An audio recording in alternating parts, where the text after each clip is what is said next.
虽然即马学生放假，也毋过校园防疫无放假。台南市教育局长陈新辉特别前往创学国小，带队孙囝校内防治热点，全力对抗天高的疫情。市长一直强调啊，那么暑假防疫啊是不能放假哈啊，尤其近期台南市某一些区域啊，那么登革热疫情其实人数不断的也在增加。今天来到这个地方，我们也特别去检视在一般比较容易忽略的，比如说树木那另外有一些暗沟啦，甚至在屋檐。总的来讲呢，我们所有可能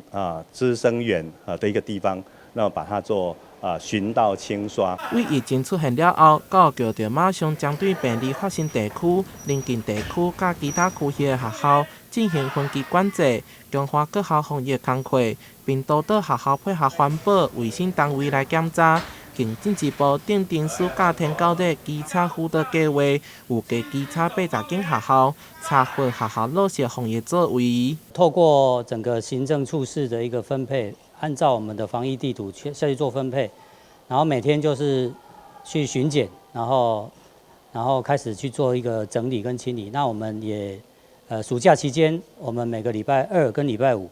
也会有学生轮流回来做环境的清扫。学校也特别制作影片来宣导各项防疫重点，学生若出现镜头，也爱赶紧去看医生并通报。教育局表示，防治天高地需要全民共同合作，落实资讯工作，